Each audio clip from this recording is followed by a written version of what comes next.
né? E eu já escrevi um livro a esse respeito, eu já ministrei a esse respeito, mas hoje está parecendo que é a primeira vez, né? Eu sei o que o Senhor vai falar conosco nesta manhã é forte, o que o Senhor vai falar conosco é poderoso, mas quem tiver a coragem de se apropriar e viver essa palavra, vai viver a novidade de vida. Vai romper e vai expandir, né? Porque para viver o que a palavra fala, tem que ter coragem. Para mim seria muito mais fácil liberar a chave de carro, de casa, do que liberar uma palavra como essa hoje. Mas eu sei que Deus está no controle de todas as coisas e Ele como um pai que é o melhor para os seus filhos. Amém? Então o texto que a gente vai discorrer está lá em Mateus 9, 17, que fala: nem se põe vinho novo em odres velhos. Do contrário, rompe-se os odres, entorna-se o vinho e estragam-se os odres. Mas põe-se vinho novo em odres novos, e assim ambos se conservam. Amém? Feche seus olhos, vamos orar. Pai, eu te agradeço por este dia, te agradeço por mais uma oportunidade de estar na tua casa, de ministrar a tua palavra. Pai, eu sei o que o Senhor tem ministrado ao meu coração a respeito deste texto, dessa palavra, o que o Senhor tem feito na minha vida. E eu oro para que dessa mesma forma seja feito na vida dos meus irmãos. Pai, que haja um romper de cura, que haja um romper de libertação, que haja um romper de restauração nessa manhã. Pai, trabalha nas mentes e nos corações. Pai, dispensa anjos para guerrear em nosso favor, para batalhar as batalhas que nós não temos conseguido batalhar. Pai, dispensa anjos, Senhor, para abrir as portas das prisões. Dispensa anjos, Pai, para abrir os cadeados, Pai, para quebrar as correntes, para levar-nos, Pai, a um novo nível de cura e de libertação. Pai, nós estamos vivendo o ano da expansão, mas nós sabemos que para expandir, nós temos coisas para romper. Nós estamos falando nesse mês de novidade, de vinho novo, de coisas novas, mas nós sabemos que para viver essa novidade nós temos que romper. Então fala conosco nesta manhã, Pai. Trabalha nas nossas mentes. Não impeça, Senhor, que algo venha roubar a semente que vai ser liberada. E que cada um tome posse da sua porção, Pai. Da porção que lhe é devida. E que cada um venha romper na área que precisa romper. Eu já te agradeço pelas curas, já te agradeço pelas libertações, já te agradeço pelas restaurações que já estão ocorrendo nessa manhã. Te agradeço pela tua presença, Pai, que é palpável e real em nosso meio. Obrigado porque o Senhor é um Pai presente, um Pai que nos ama, Senhor, e que mesmo quando nos corrige, é para manifestar o teu amor. Fala conosco, Pai. Fala conosco no mais profundo. Em nome de Jesus, amém. Glória a Deus. Pode sentar. Glória a Deus. Essa palavra de Mateus 9, dentro desse capítulo, na verdade, nós temos curas, onde Jesus provoca milagres. Nós temos confrontos dos religiosos da época com Jesus. E nós temos Jesus respondendo a esse confronto. Então esse texto, né, do vinho novo, dos odres velhos e do odre novo, do vinho novo e dos odres novos, ele está dentro desse contexto. Então Jesus, quando ele é questionado pelos fariseus e pelos discípulos de João, ele vai lá e fala: olha, não se põe vinho novo em odres velhos, do contrário, rompe-se os odres, entorna o vinho e estragam-se os odres. Mas põe-se vinho novo em odres novos e ambos se conservam. Então em Mateus 9, e essa narrativa também está em Marcos 2 e Lucas 5, mostra Jesus curando o paralítico e sendo questionado.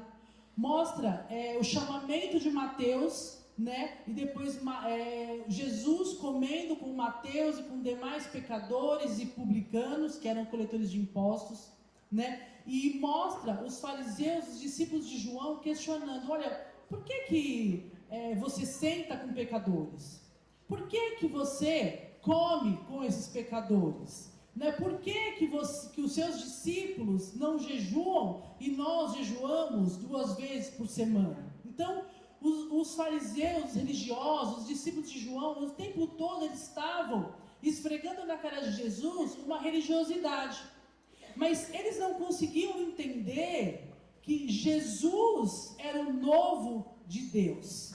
Eles não conseguiam discernir que aquilo que eles estavam esperando há tantos anos, o Messias prometido, era o novo de Deus manifestado ali na frente deles. Era como se Jesus fosse o vinho novo da nova aliança.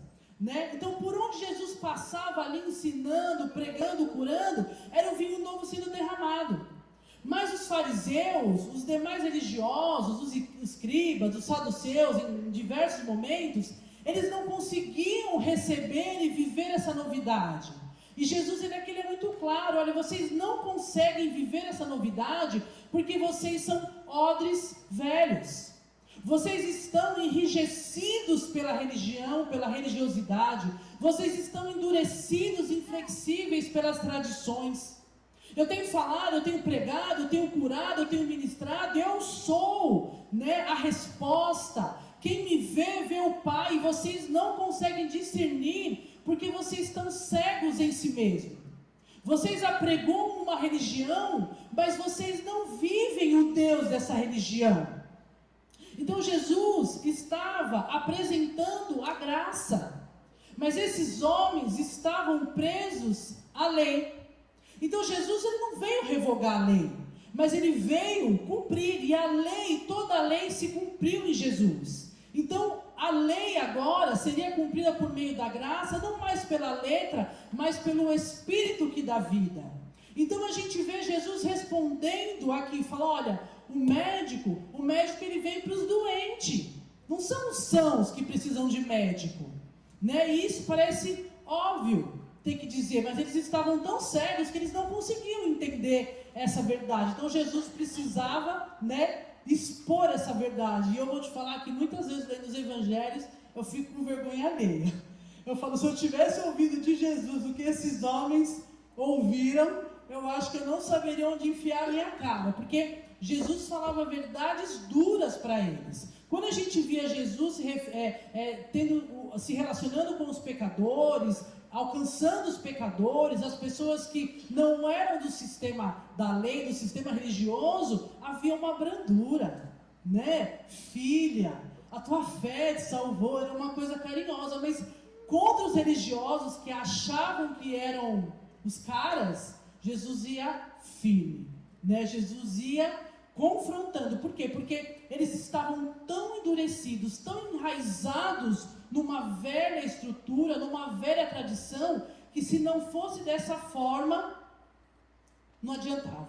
Não adiantava falar assim: meu querido, meu amor, filhinho, não, era hipócritas, era sepulcro caiado, eram odres velhos, E é engraçado no bom sentido, de ver que Jesus, ele se referia assim para os religiosos, para aqueles que se falavam em nome de Deus, para aqueles que eram detentor do conhecimento de Deus.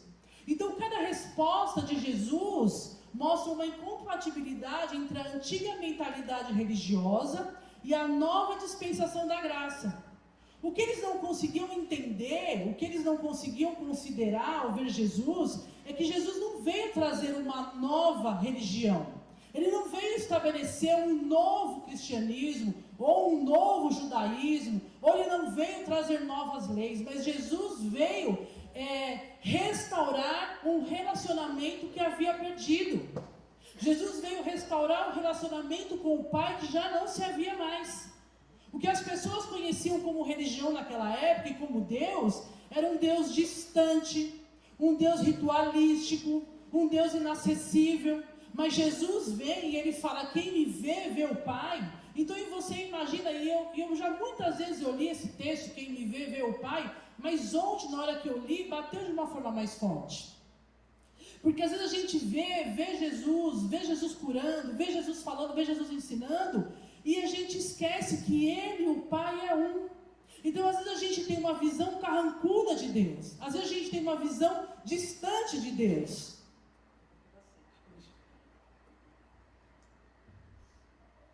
visão carrancuda de Deus, mas quando a gente olha para o que Jesus faz, nós temos que olhar vendo o Pai. E isso precisa quebrar muitas barreiras e estruturas dentro de nós. Ao ver Jesus, nós vemos o Pai. Mas quando os fariseus, os escribas, os saduceus, os demais religiosos, eles viam Jesus como uma ameaça. Eles viam Jesus como alguém que concorreria com eles. Eles não conseguiam se despir da religião, da dureza da religião que eles viviam, né, da estrutura velha, para ver o Pai revelado em Jesus. Então Jesus, ele por atitudes e palavras, ele veio trazer uma forma da gente se relacionar com o Pai. Então é interessante ver que Jesus sempre usava figuras de linguagem, né, e simbologia que fazia os ouvintes da época entenderem exatamente o que ele queria dizer, né? Então Jesus tinha uma graça, uma sabedoria para ensinar. Então para nós essa questão do odre, ele pode parecer um pouco distante, né? Porque a gente está acostumado com as garrafas, com umas coisas mais modernas. Então para nós essa questão do odre pode parecer algo um pouco mais distante, mas para eles não. Eu tenho certeza absoluta que aqueles homens, quando ouviram a mensagem, eles sabiam exatamente o que Jesus queria dizer para eles. Que eles estavam secos, que eles estavam inflexíveis, que eles não conseguiam mais produzir a função para a qual eles foram criados e chamados. Porque é isso que acontece com o odre velho, né? Foi falado pela Sandra aqui no primeiro dia, ela explicou sobre a confecção do odre, eu não vou entrar de novo, mas o odre ele era feito de pele de cabra ou de carneiro, de um animal. O animal tinha que ser bem saudável, né, para o couro ser bom. Então, e depois de confeccionado, esse odre, ele guardava o vinho, né, e esse vinho ele ia fermentando lá. E para esse vinho fermentar e se tornar um vinho bom, ele fazia movimentos, os gases, eles faziam movimentos na pele. Então, se o odre era mal feito, se o odre era seco, se o odre estava enrijecido, acontecia o quê? Perdia o vinho, porque o odre se rompia. Então o que Jesus fala aqui, olha, eu estou passando por aqui, eu estou liberando, eu estou falando, eu sou quem vocês esperam, mas vocês não conseguem reter essa novidade, vocês não conseguem reter esse vinho, porque vocês estão duros, vocês estão rígidos, vocês estão presos a conceitos, a preconceitos, a julgamentos, e vocês não conseguem desfrutar o que estes homens que estão sentados comigo conseguem desfrutar. Vocês falam de jejum, vocês querem jejuar, mas quando se está com o noivo não se jejua, né? Mas eles não conseguiam entender essa verdade. Por quê? Porque a mente deles estava cegada. Então, quantas vezes a gente ouve uma palavra, a gente recebe uma palavra do altar, a gente recebe alguém que vem orar por nós, a gente ouve Deus falar conosco, mas a gente não consegue reter e não consegue viver essa verdade, porque nossa mente está cegada, porque a nossa mente está endurecida, porque nós estamos presos a conceitos e preconceitos que nos fazem continuar odres velhos e não viver a novidade que Deus tem para nós. Então, no contexto espiritual, o odre, somos nós, né? É a mente, é o coração, é a nossa estrutura interior. E o vinho novo é o mover do Espírito, é a presença, é a revelação, é a nova vida, é o propósito de Deus se movendo em nós. Então, uma vez que nós somos o odre, se nós não passarmos por uma transformação profunda, nós não vamos suportar o novo de Deus se movendo dentro de nós. Eu tive uma experiência no começo da minha caminhada no acampamento de jovens. Eu fui para Cristo, eu tinha muita sede, o pecado conhecido era pecado abandonado, e eu queria viver a verdade de Deus, eu queria viver Deus, porque eu vivi muito tempo no engano, então eu sou intensa, né? Então tudo que eu faço eu sou intensa, então já que essa é a verdade, eu quero viver a verdade. Eu fui para o acampamento de jovens e veio um rapaz que não me conhecia, ministrou sobre a minha vida e falou a seguinte frase, ele falou, olha, Deus tem te curado, Deus tem ministrado ao seu coração. E Deus tem derramado a unção. Só que a unção não tem sido retida porque ainda há rachadores. Aquilo para mim foi um baque. Porque a gente acha que a gente está tão bonzinho às vezes, né? Não, eu estou lendo a Bíblia, eu estou jejuando, eu estou orando. Mas significa o quê? Que faltava ainda um processo.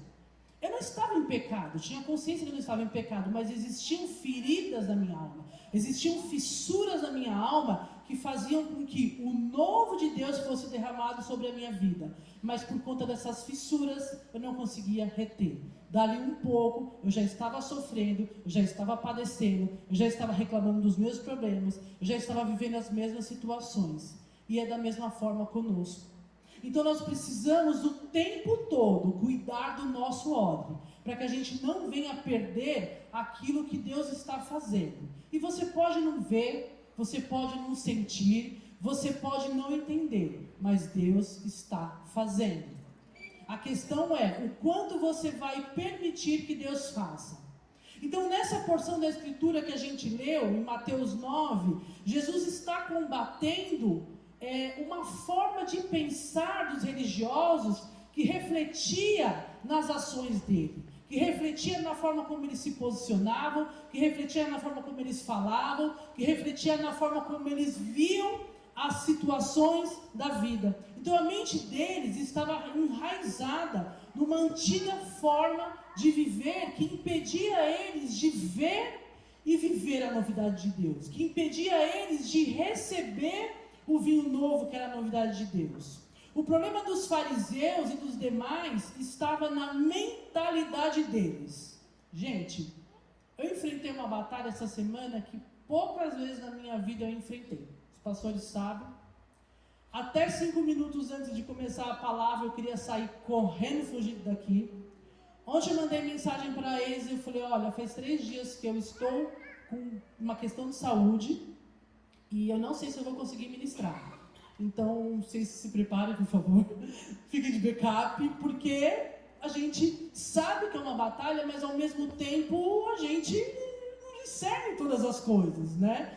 Mas eu creio que até eu chegar aqui, é uma mentalidade que me bloqueia, que me paralisa, que Deus está derrubando. Quem me conhece sabe que eu ando com a Maria, que não está ali. E às vezes Deus permite que as muletas sejam removidas para que a gente possa crescer. Não dependo dela, né? Nós somos muito amigos, nós ministramos junto, mas às vezes inconscientemente a gente tem os nossos apoios, a gente tem as nossas muletas, né? A gente tem as nossas seguranças que não estão exatamente todas depositadas em Deus.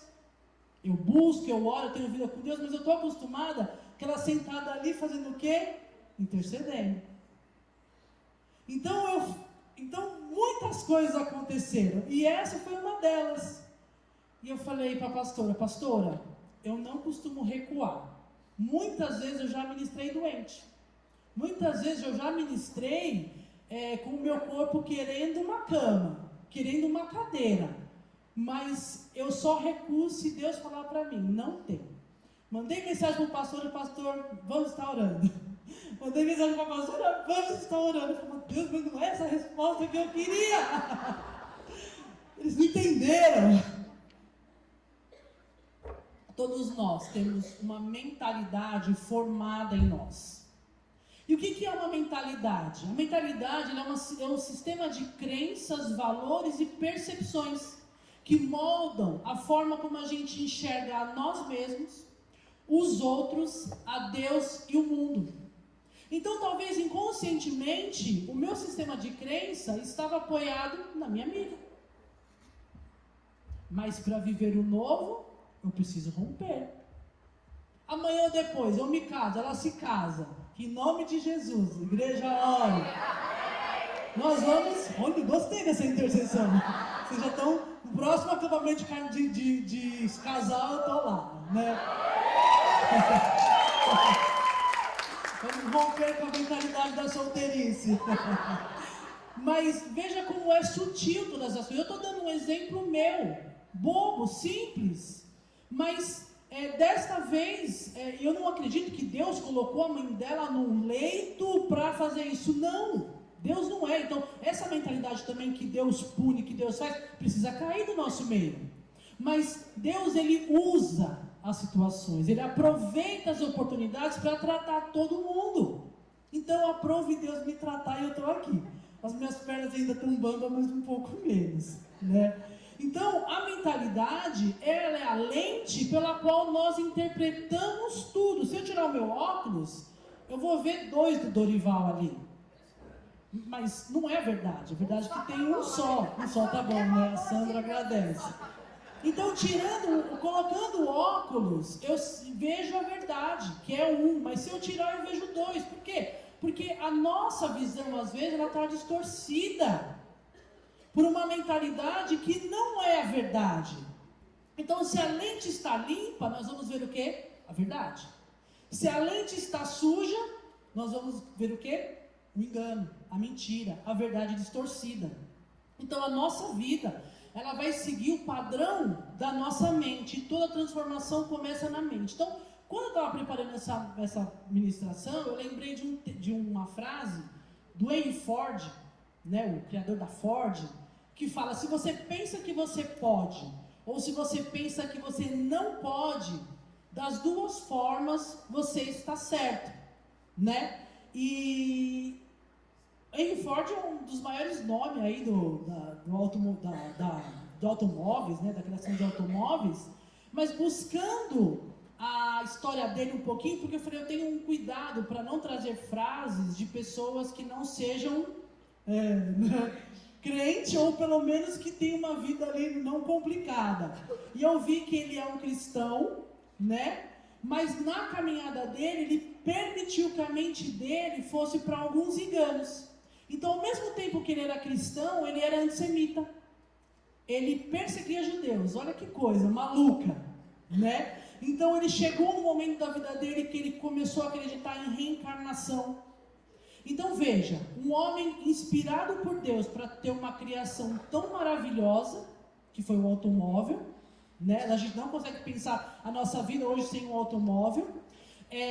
Um homem que trouxe uma declaração dessa, e eu acredito numa revelação bem profunda. A Bíblia fala, assim como você imagina na sua alma, ou seja, como você pensa na sua mente, você né? E se inverterá por um lado completamente antibíblico. Então, veja que mesmo nós sentados na cadeira, ouvindo a palavra, lendo a palavra, praticando o cristianismo, nós, se não cuidarmos de ter a nossa mente todos os dias gravada por essa palavra, nós podemos pensar fora da palavra. Nós podemos ter uma mente corrupta, carnal, enganosa. Nós podemos ter uma mente que não manifesta a mente de Cristo. E por consequência disso, não vivermos a verdade e o novo de Deus. Então, o que era a mente dos fariseus, né? Qual era o estado da mente deles? Então, os fariseus e os demais religiosos da época, que com frequência perseguiam Jesus, combatendo sua mensagem, eles viviam num sistema de crença que impedia eles de receber a novidade, o vinho novo. Então, a mentalidade dos fariseus era uma mentalidade legalista, tradicionalista. Eles viviam apegado à lei, ao ritual, aos costumes. Eles viviam de aparência, então o foco deles era as regras, não o relacionamento. Jesus fala em Mateus 23, eu acho bem forte isso, que nunca Jesus fala isso a nosso respeito. Ele fala assim: olha, vocês podem ouvir e seguir o que eles fazem, mas não copiem o que eles fazem, o que eles falam, né? Então vocês podem seguir o que eles falam, porque eles pregavam a lei de Moisés, mas eles não viviam a lei de Moisés. Então veja, Jesus chegar e falar assim: olha, você pode até obedecer aquilo que ele fala, mas você não copia o que ele faz, porque está divergente da verdade. Eu morro de medo de Jesus falar isso de mim. eu sempre passo as minhas atitudes no crivo da palavra. Porque eu falo, ai de mim, misericórdia, chegar e falar assim, olha, chegar lá naquele grande dia, Jesus falar, eu não te conheço. Né? Então esse é um temor que nós precisamos ter. Então os fariseus, eles tinham uma mente que era voltada ao controle e à tradição. Eles queriam encaixar o novo de Deus dentro das antigas estruturas deles. Eles sofriam de orgulho espiritual. Eles tinham uma resistência à mudança. Eles sofriam de inveja e autossuficiência. Ou vocês achavam que eles gostavam de ver Jesus curando? Jesus perdoando os pecados? Então a mentalidade farisaica, ela diz, sempre foi assim, e é do nosso jeito. A mentalidade dos discípulos de João era um pouco diferente. Os discípulos de João, eles não eram hipócritas como os fariseus. Eles eram sinceros, mas num dado momento eles estavam confusos. Talvez faltava para eles uma identidade firmada. Talvez faltava para eles entender quem eles foram chamados para ser e viver. Eles não estavam muito firmados. E aí os fariseus, como eram espertos, ligeiros, levavam eles por qualquer vento de doutrina. Eu não está na Bíblia, mas eu acredito que de repente falou assim, vai lá, pergunta, por que eles não jejuam? Né? Então você vê que eles foram levados ali a questionar Jesus, porque a mentalidade deles ainda estava limitada. A mentalidade deles ainda estava presa à antiga dispensação. Então eles não conseguiam ainda entender a plenitude da graça. Eles ficavam entre os fariseus ali, os escribas, os saduceus, ficavam entre o Jesus, entre os discípulos de Jesus, e vez ou outra como nessa, eles davam um fórum. Então a mente limitada, ela faz comparação espiritual. Por que eles fazem? Por que nós fazemos e eles não fazem? Né? Um zelo sem revelação. Eles tinham uma boa intenção, mas sem discernir o mover de Deus. A transição deles da lei para a graça ainda não estava completada. Eles não conseguiam compreender ainda que aquele já era o tempo da visitação de Deus. Então a mentalidade de discípulo de João é assim, eu quero agradar a Deus, mas ainda vivo com a mente no passado. Há em nós mentalidade dos fariseus? Há em nós mentalidade dos discípulos de João? Eu não vou entrar nem nos escribas, não vou entrar nos saduceus, não vou entrar em outros, a gente vai focar nesse. Então Jesus confronta para de uma tentativa de sacudir o que era velho dentro deles, para ver se a verdade e a novidade penetravam. Quem está comigo aqui? Vocês não estão com sono não, né? Tá bom. Então Jesus mostra para eles que, olha, não se pode viver o novo de Deus com a mente velha. Então ele fala assim, olha, não põe remendo novo em roupa velha, não tem como. Aqui quem já tentou fazer um remendinho na roupa sabe que não vinga, que não dura. Eu já tentei, pelo menos, aquela roupa que a gente gosta, né? Aí a gente dá uma costuradinha aqui, na primeira usada já era rompe, aí você perde o remendo, você perde a roupa e não adianta, não segura. Ainda mais se a gente deu uma engordada. A graça, ela não cabe dentro da estrutura da lei. Então ninguém põe vinho novo em odres velhos. E a nova aliança, ela exige corações e mentes renovadas. Então, em Hebreus 8:10 fala, farei uma aliança, porei as minhas leis no coração deles. Mas se o coração deles estava endurecido, eles não conseguiriam absorver a novidade que Jesus estava trazendo. Então, eu quero provocar você nessa hora, antes de eu continuar, ainda tem muita coisa, que Deus me ajude, porque tem pouco tempo. Nós podemos não estar vivendo o novo por conta da nossa mentalidade.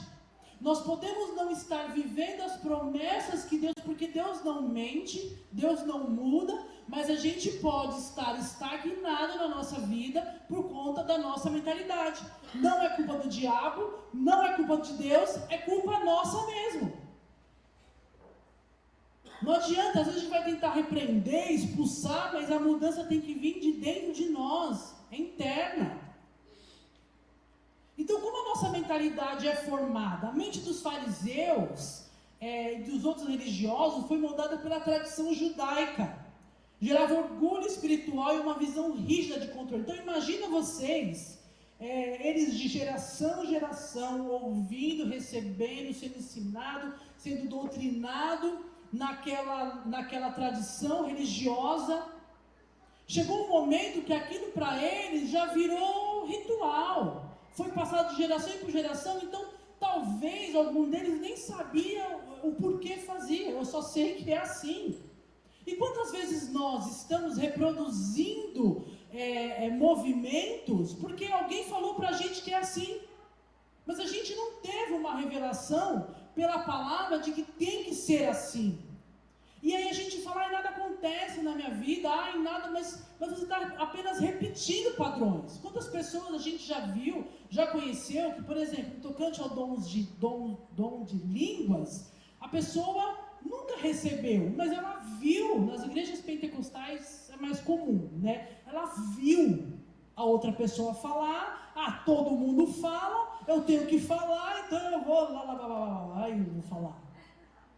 É verdade, acontece. Quem veio ou quem já frequentou a igreja mais pentecostal sabe que é assim. Então, muitas vezes, esses homens estavam reproduzindo coisas que eles viram, ouviram, e olha, tem que ser assim. Então, eles estavam presos numa estrutura. Então, a lei regulava questões sobre adoração, alimentação, higiene, comportamento e relacionamento. Então, qualquer coisa fora da caixinha deles, de que eles aprenderam, isso não. Eles não buscavam entender e discernir o que estava acontecendo.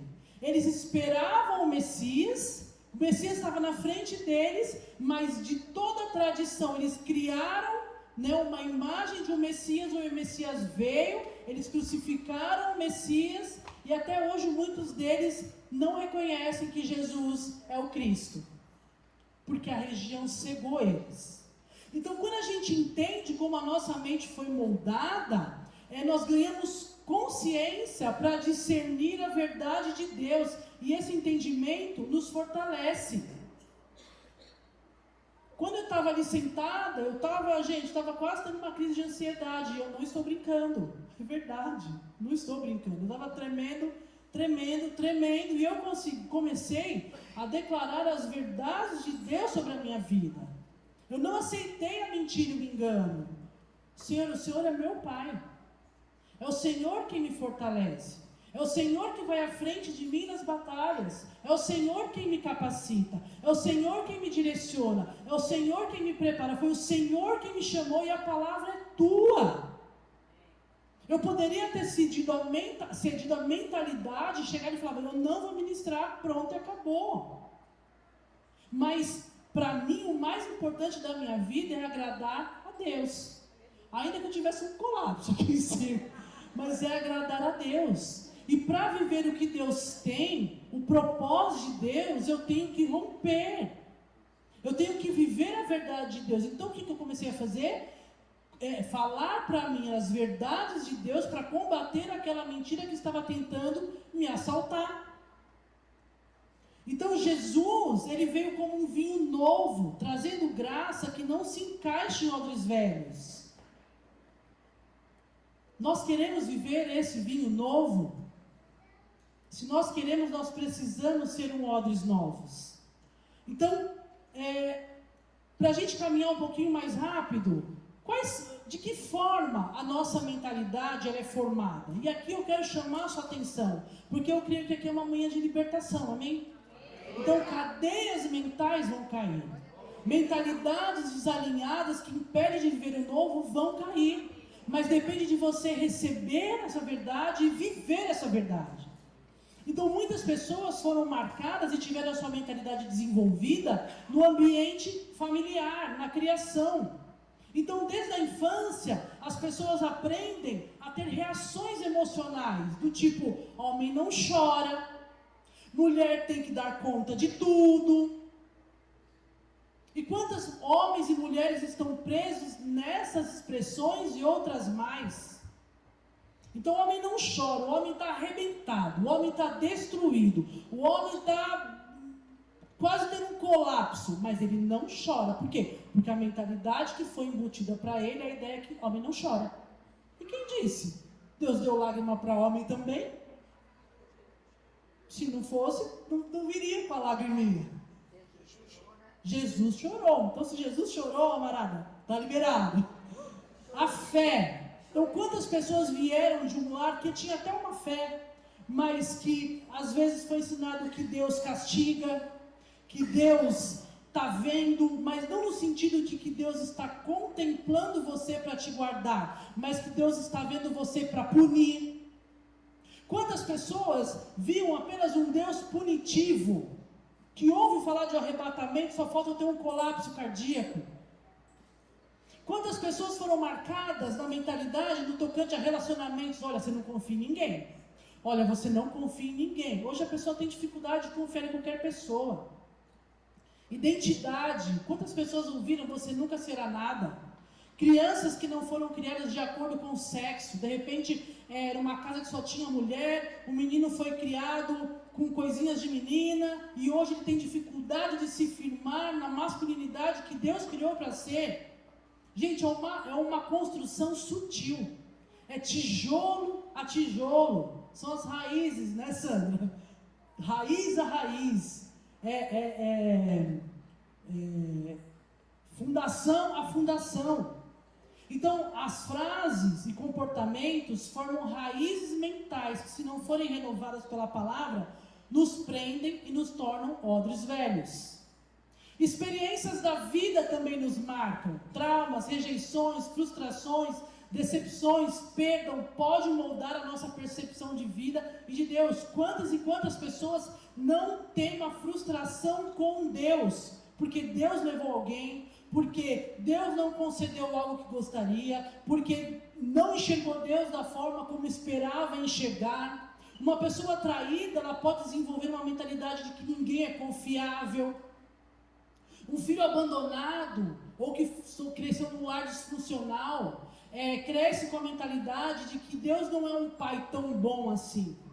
Então essas experiências, elas criam verdades internas, né? Pseudo-verdades. Então são mentiras internalizadas que vão guiar as decisões e atitudes. Quer ver outra coisa que gera também, que forma a nossa mentalidade, é a religião. Mesmo pessoas que cresceram num lar cristão, muitas vezes receberam um evangelho manco, um evangelho distorcido, um evangelho distante da verdade, né? Antigamente, hoje não existe tanto, mas aquelas igrejas mais tradicionais, que não pode isso, não pode aquilo, não pode aquilo outro, então a pessoa cresceu achando que Deus é ruim, de que não pode nada, de que ser cristão é chato. Então a primeira oportunidade que faz o quê? Da linha, sai da igreja. Por quê? Porque foi formada uma mentalidade dentro dela. Então, no Brasil, a gente tem uma forte presença cultural e histórica da religião. E por isso nós sofremos influências de muitas religiões. Se a nossa mente não está focada nessa palavra, dia e noite meditando, nós podemos estar servindo um Deus diferente do que a palavra fala. E é muito sutil como vem o engano. A gente tem visto aí os pregadores da internet, a gente tem visto aí muitos púlpitos contaminados com mentiras e mais mentiras, e as pessoas têm aceitado porque já tem uma construção dentro delas, e aquilo que elas ouvem, é agradável isso, então é isso que eu quero. Elas vão procurando mestres para si. Mas por quê? Porque a mentalidade delas ainda está escravizada. Até o ateu, muitas vezes, ele é ateu por conta de uma mentalidade que foi formada dentro dele. Porque o ateu, ele só é ateu porque existe Deus. Porque se não existisse Deus, ele não era ateu. Então ele tem que discordar que Deus existe, né? Então, mas ateu também só é ateu até o avião ameaçar cair. O avião ameaçou cair, ele vai chamar por Deus, né? Então, até um ateu, ele tem uma construção dentro dele. E muitas pessoas que seguem o ateísmo é porque estão frustradas com a religião, é porque estão frustradas com Deus, é porque foi formada uma mentalidade dentro deles que é diferente do Deus da Bíblia. E aqui o negócio um pouquinho vai pegar, e eu preciso correr. Cultura e sociedade. Isso forma mentalidade como quase nada, né? Então a cultura, ela dita padrões e molda pensamentos. Então a mídia, ao longo das eras, e a TV antes era a imagem da besta, né? Você passava e via o outdoor, a TV é a imagem da besta. Não deixou de ser, mas agora ela se diversificou. Então, né? Então, mas eu não vou entrar nessas questões porque eu não tenho tempo. Mas a mídia, ela tem sido uma das principais armas de Satanás para moldar a mentalidade do ser humano e distorcer as verdades bíblicas. Então as fortalezas são construídas sob a voz do engano. Então não é à toa que a cada era, a gente vive uma guerra ideológica, ou seja, uma guerra de ideias mais forte para quê? Para continuar ou tentar escravizar a maior quantidade de mentes. Então quanto mais Satanás escravizar as mentes, menos as pessoas conseguirão servir a Deus livremente. Então tem pessoas que são livres no corpo, mas são presas na mente. São pessoas que andam, mas são praticamente marionetes de Satanás, que já cederam às ideias desse século. Então eu vou falar algumas aqui rapidinho. Relativismo moral, ou seja, a visão de que não existe verdades morais absolutas e que o certo e errado depende do que cada um acredita como certo e como errado. E aqui eu quero chamar um pouco a sua atenção, para ver se você tem cedido a esses enganos. Então o secularismo é um sistema ou ideologia que defende a separação entre religião e Estado. Me doeu muito uma época atrás que eu vi cristãos falando: o Estado é laico, o Estado é laico, o Estado é laico. Só que quem está lá legislando, governando, executando não é laico. Quem está lá está sob uma mentalidade. Então nós cristãos precisamos ocupar os lugares de influência da sociedade, buscar em Deus ocupar esses lugares para que a nossa mentalidade, a mente de Cristo, influencie aqueles lugares. Hoje as Bíblias foram tiradas das escolas, porque o Estado é laico. Mas sabe o que os nossos filhos, sobrinhos, parentes estão recebendo? Macumbaria, feitiçaria e toda a obra do mal. Então, cristão, antes de abrir o bocão e falar: o Estado é laico, vai orar. Vai ver de que forma que você pode combater isso. Nós não queremos, um presidente que seja crente, não, nós precisamos de um homem que Deus levante. Mas nós precisamos de homens e mulheres tomando os lugares da sociedade com a cabeça de Cristo, com a mente de Cristo, porque aí a diferença vai ser feita. Então, materialismo e consumismo, então uma vida baseada em ter e conquistar. Quantos de nós somos roubados da presença de Deus? Quantos de nós somos roubados da família? Quantos de nós somos roubados de tudo aquilo que Deus tem de novidade para nós, porque a gente está gastando a nossa vida entesourando para aquilo que a traça e o ferrugem vai destruir. Ideologia de gênero.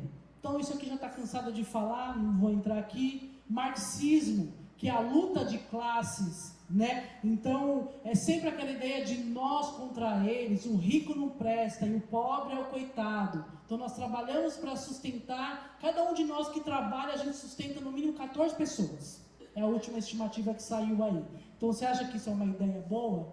Uma ideia aceitável? Cada um tem que comer do fruto do seu trabalho. A Bíblia, ela fala sobre o socorro aos necessitados, ela fala sobre a ajuda aos órfãos, às viúvas, mas não como o assistencialismo que é apregoado pelo marxismo. Então você vê que são mentiras disfarçadas aí para que sejam aceitas. E pasmem você, muitos cristãos levantam essa bandeira. E eu nem vou entrar em outras coisas que o marxismo traz, porque teria que ser 10 horas só para isso. Então, hedonismo, que é o prazer pelo prazer. Então as pessoas têm vivido para satisfazer os seus prazeres.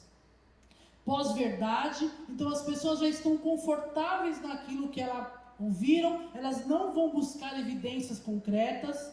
Transhumanismo, que é um movimento intelectual e cultural que defende o uso da ciência e da tecnologia para superar limitações biológicas, ou seja, o homem querendo ser Deus, agindo como um Deus. Ambientalismo radical, colocar a natureza acima do Criador. Humanização dos pets, quebra de valores morais, incentiva a degradação humana. Feminismo, também vocês sabem, só que o feminismo, ela tem amputado a masculinidade dos homens. O feminismo tem apregoado que ser homem é crime, que ser homem é um pecado, que agir como homem é um erro. Então o homem que se posiciona como homem, ele está fadado a ser crucificado, porque é isso que o feminismo tem apoiado, e muitas mulheres têm na igreja aceitado essa ideia. Uma das provas é que a mulher, ela não quer mais submeter. Gente, o homem é o cabeça, pronto. E a mulher é a ajudadora, pronto. Qualquer coisa que passe disso é do maligno. Então, essa independência que o feminismo apregoa é a ação de Jezabel destruindo os lares, as igrejas, as empresas e tudo por onde esse espírito passa. Então, a gente tem que ficar atento, né? Esses dias eu vi uma página de um rapaz no Instagram que ele brinca lá e que ele fala que é a associação dos héteros afeminados. Então, normalizou. Procure lá se vocês quiserem, mas não vale a pena não. Associação dos héteros afeminados. Então, ele se põe como um homem afeminado. Gente, desculpa, se você é um homem e você é afeminado, vai buscar libertação em Deus. Deus te criou para ser homem macho.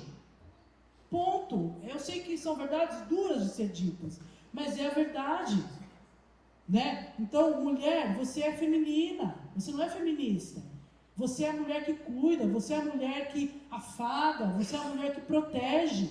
Então nós precisamos entender se nós não estamos permitindo que a nossa vida seja regida por enganos. O homossexualismo, a bandeira LGBT, eles têm destruído o conceito de família. Muitas escolas já não têm o dia dos pais, o dia das mães, o dia da família. E você vê homens, homem com homem, mulher com mulher, nas famílias. Gente, isso está errado. Juliana, mas é melhor adotar do que... Eu não vou entrar nesse mérito. Vai orar e perguntar para Deus, sabe? Mas veja como é sutil e as coisas, e a gente vai aceitando. E sabe o novo de Deus? Sabe a experiência com Deus? Sabe a novidade de vida? A gente não vai vivendo. Por quê? Porque a gente está entregue a uma mentalidade mundana e carnal.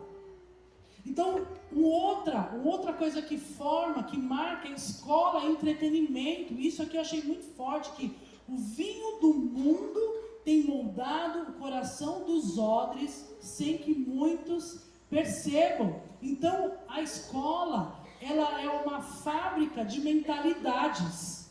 A escola é um campo onde valores e ideologias são semeados diariamente. Então, antes era lugar para desenvolver o pensamento crítico, o conhecimento, a virtude. Hoje não, hoje é uma fábrica de doutrinados. E isso é desde a tenra-idade até a universidade. Esses dias eu conversava com uma pessoa que é cristã, que ela estava orando para que o filho não entrasse numa USP. Eu fiz isso a vida. Desde quando? Antigamente a gente orava para entrar. Hoje a gente ora para não entrar. Porque a gente sabe que vai entrar, e é muito difícil não se perder. A pessoa tem que estar com a mente muito enraizada em Deus, tem que ter uma estrutura muito sólida, e ainda assim é complicado. Então, crianças e adolescentes são ensinados a seguir o coração. E qual é o resultado disso? A mente moldada para viver sem absolutos, ou seja, você acredita no que você quiser.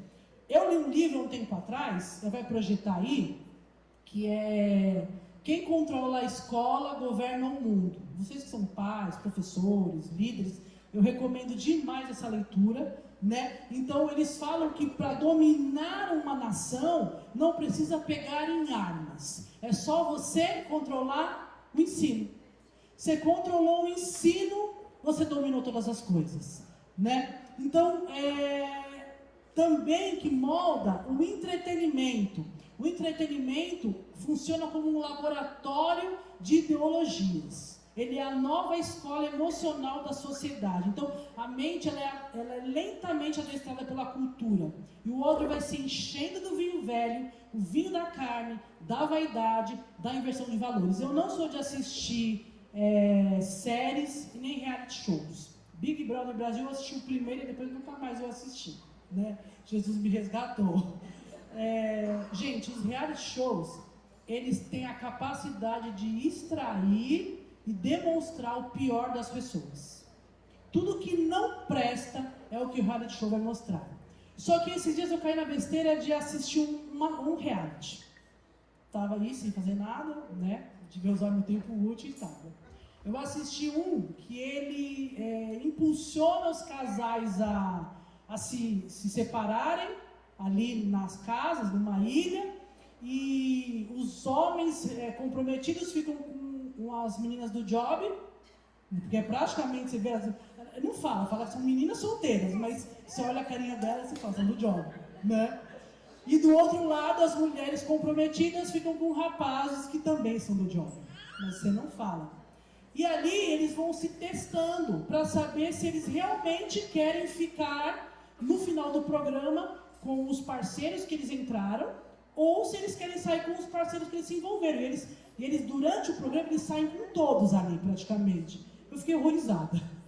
Aquilo foi me startando um negócio tão mal, tão mal, tão mal, e eu falava, gente, não é possível que o ser humano chegou, ainda que seja combinado aquilo, gente, não é possível que uma pessoa vai mostrar a cara para isso. Então, o entretenimento, ele tem feito isso com as pessoas, ele tem corrompido a moral, ele tem propagado a promiscuidade. Então, neste reality show, normalizou a traição e a experimentação. Então, o que as pessoas têm feito hoje nos casamentos? Elas não têm ali, vou comer mais 1 quilo de sal, vou comer mais 1 quilo de sal, vou comer mais 1 quilo de sal, em busca da transformação. Não, salgou demais, vaza o próximo. Vocês que atendem casais, vocês que lidam com pessoas aí, vocês sabem que as pessoas não querem. Quantas pessoas chegam a 30, 40, 50 anos de relacionamento e se separam? Falam, mano, você já viveu 50 anos, o que é mais 10? Fica firme aí no barco. Mas é a mente mundana e carnal, né? Então, o que a gente vive com tudo isso? O perigo invisível da contaminação silenciosa. Então, a escola e o entretenimento, eles não apenas informam, mas eles formam. Então, todo cristão precisa discernir quem está moldando a sua mente. A palavra ou a cultura? O espírito ou o sistema? É o vinho novo ou o vinho do mundo? As escolas e o entretenimento são os dois púlpitos mais influentes da nossa geração. Então, a igreja prega aos domingos, as telas e as salas pregam todos os dias.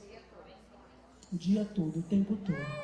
Então, quem está formando, quem formou as nossas mentes e quem está formando a mente das crianças, que não é a futura igreja, mas que já é a igreja hoje, né? Então, para a gente ir caminhando para o final aí, que eu já não tenho muito mais tempo, quais são os tipos de mentalidade na perspectiva bíblica? Então, existe a mente carnal, que é controlada por desejos humanos, o resultado é morte espiritual. Existe a mente natural, que é limitada à razão e ao que se vê, e o resultado é incredulidade. Existe a mente religiosa, que é focada em regras e aparência. O resultado é hipocrisia e rigidez. Existe a mente transformada, que é renovada pela palavra, e o resultado é vida e discernimento. E existe a mente de Cristo, que pensa, reage, ama como Cristo. O resultado é maturidade espiritual. Então eu quero provocar você agora, sobre tudo que eu falei. Eu sei que eu falei de forma muito rápida, mas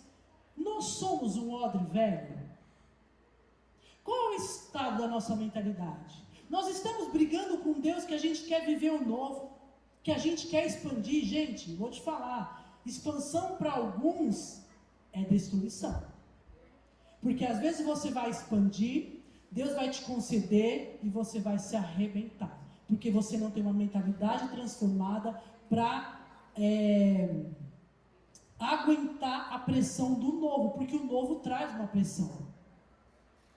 Então hoje a gente tem os fariseus modernos que vivem fazendo tudo certinho, mas sem coração. Querem mover de Deus, mas com estruturas mentais antigas. Falam sobre graça, mas vivem debaixo de culpa e desempenho, presos a conceitos e preconceitos, críticos, inflexíveis, endurecidos, rígidos consigo, com os outros. Os discípulos de João, que são sinceros, mas estão paralisados entre o que Deus quer fazer agora e o que Deus fez e o medo do novo, querem servir, mas não se abrem para a novidade espiritual. Será que Deus quer derramar um vinho novo na minha vida, mas a minha mentalidade não permite? Então agora é o momento da gente ser odres novos. A mentalidade que nos governa, que vai definir se o vinho novo do Espírito poderá permanecer em nós. Se você não mudar a sua mente, se você não mudar a sua forma de pensar, você não vai conseguir sustentar o novo de Deus. A renovação da mente é a ponte entre o passado que você viveu e o futuro que Deus planejou. Então, o que pode ter envelhecido o seu odre, ou te envelhecido como odre? Uma mente cativa e endurecida, feridas que não foram resolvidas, uma religiosidade, medo, apego ao passado. Então eu vou te convidar a ficar de pé agora, e só para eu concluir, para a feitura do odre, era necessário, primeira coisa, o sacrifício do animal, matava-se o animal, arrancava-se a pele, e depois era feito a lavagem da pele com água. Então os odres eram lavados com muita água para remover os resíduos. E a água para nós é a palavra. Então, para limpar a nossa mentalidade, para remover as contaminações, para tirar a sujeira, nós precisamos mergulhar nessa palavra. Efésios 5:26, eu achei fantástico esse texto, eu acho que eu nunca tinha parado para pensar, que fala para santificá-la, tendo-a purificado com a lavagem da água pela palavra. É a palavra que vai nos lavar. É a palavra que vai lavar o nosso couro, para transformar o nosso couro num couro flexível e que vai sustentar a novidade. Você quer o novo? Então permita que a palavra lave o velho. No processo também do odre, tinha o calor ou a fumaça. Depois de lavado, o odre era exposto ao calor e à fumaça. Ele era massageado com óleo até que a rigidez desaparecesse. Era um processo demorado e incômodo para restaurar a flexibilidade. E a fumaça, aqui o calor, ele tinha o objetivo de criar uma capa protetora, a cura do couro. Aumentava a durabilidade, removia a impureza e odores e amolecia o couro. Tudo isso quem opera em nós é a presença do Espírito Santo.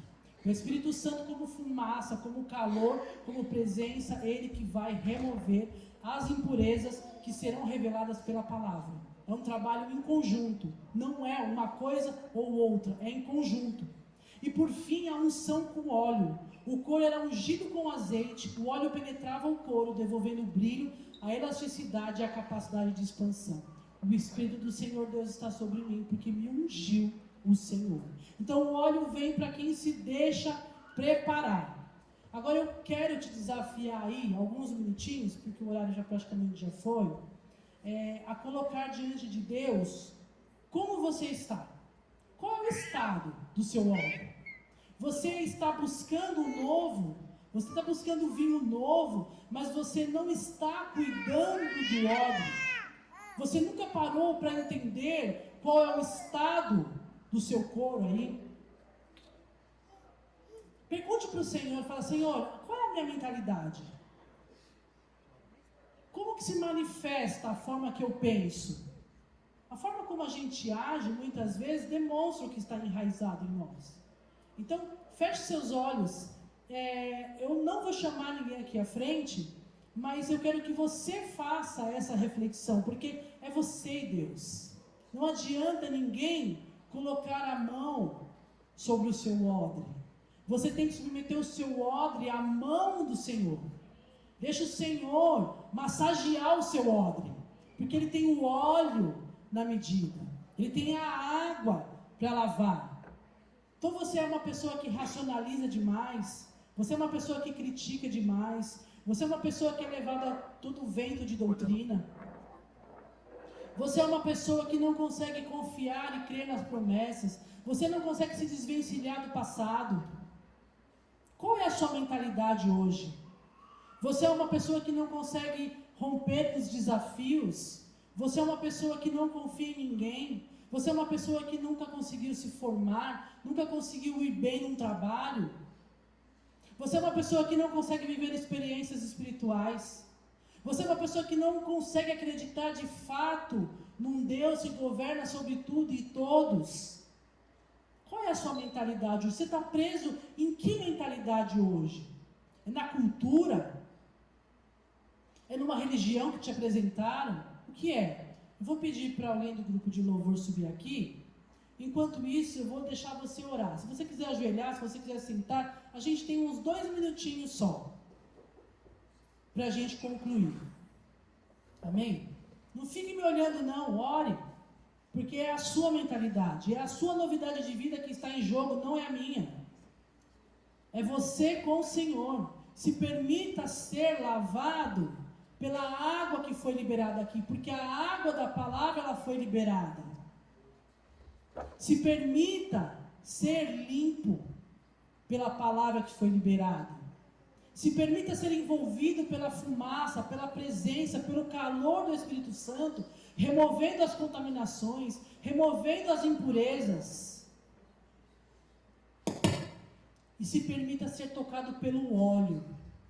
O óleo que dá vida, o óleo que dá flexibilidade, o óleo que torna maleável. Espírito Santo de Deus. Pai, eu oro pela vida dos meus irmãos, Senhor, e eu me incluo nessa oração. Pai, durante muito tempo, às vezes por toda a vida, nós temos sido bombardeados, Pai, por informações, por ideias, por conceitos, por preconceitos, Pai, que tem forjado uma mentalidade em nós, que tem forjado uma mentalidade endurecida, uma mentalidade enrijecida, inflexível, uma mentalidade que não crê completamente que o Senhor é o Deus Jireh, que o Senhor é o Deus Rafá, que o Senhor é o Deus presente, que o Senhor é um Deus Pai, que o Senhor é um Deus que cura. Pai, mas nesta manhã eu venho pedir para o Senhor tocar no mais profundo da nossa mente, Senhor, e promover uma libertação. Pai, a Tua mão pode chegar onde nada e ninguém pode chegar, Pai. Vem arrancando do mais profundo, Senhor, toda ação contrária à Tua palavra, toda ação contrária à Tua verdade, tudo aquilo que impede-nos, Pai, de ser odres novos na Tua presença, Senhor, e de viver, Senhor, cheios do vinho novo, expandindo, Pai, na novidade de vida que o Senhor tem.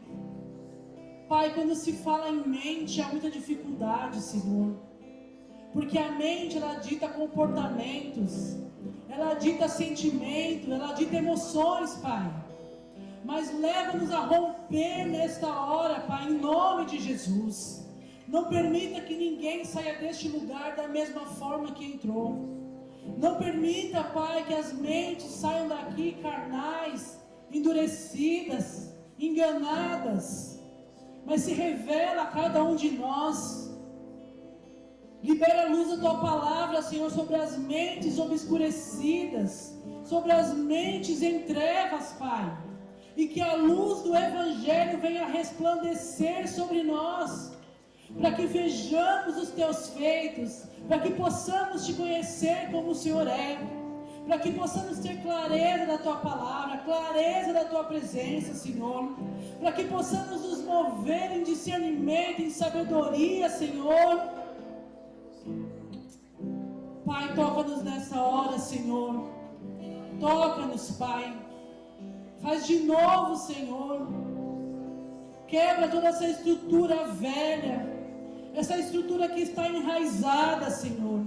Essa estrutura que não produz mais vida, que não produz mais alegria, que não produz mais esperança.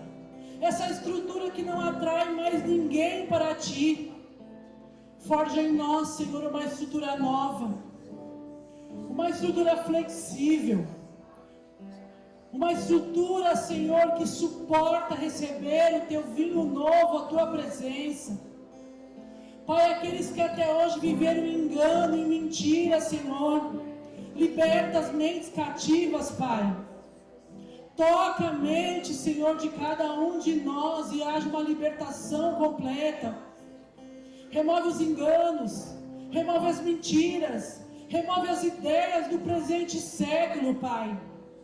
Ajuda, Senhor, cada um de nós a escolher as fontes certas em que nós vamos beber a água, Pai. Tira os nossos olhos daquilo que é impuro, daquilo que nos afasta de Ti, Pai, e que torna-nos ainda mais velhos, Pai. Trabalha nas nossas mentes, Pai. Nós Te damos liberdade, Senhor. Nós Te damos liberdade, Santo Espírito, para o Senhor trabalhar. Quebranta os nossos corações, remove a dureza, remove os porquês, remove os praquês, remove os questionamentos, remove a incredulidade e leva-nos a fluir, Senhor, nas dimensões espirituais. Leva-nos a fluir, Senhor, nas asas do Teu Espírito, Senhor. Faz algo novo dentro de nós, Pai. Faz algo novo dentro de nós. Pai, eu Te agradeço pela Tua palavra. Eu Te agradeço pelo Teu mover. Eu Te agradeço pela libertação. Eu Te agradeço pela cura. Eu Te agradeço por aquilo que o Senhor fez e faz e fará, Senhor, porque o Senhor é um Deus que não dorme. O Senhor é um Deus que trabalha, Senhor. O Senhor é um Deus que opera. Ajuda-nos, Pai, a não resistir à mudança. E ajuda-nos, Pai, a sermos o odre novo. O odre que recebe o vinho e derrama da forma certa. E derrama na porção certa. E derrama no lugar certo. E que abre espaço para receber mais vinho. Faz em nós, Pai, odres, onde o vinho se renova. Onde o vinho não se estraga, mas o vinho se renova, e por onde ele passar, produz a vida, vida em alegria, vida em abundância, alegria, em nome de Jesus. Pai, eu Te agradeço por essa oportunidade, te agradeço por o que o Senhor fez, em nome de Jesus. Amém. Glória a Deus. Aleluia.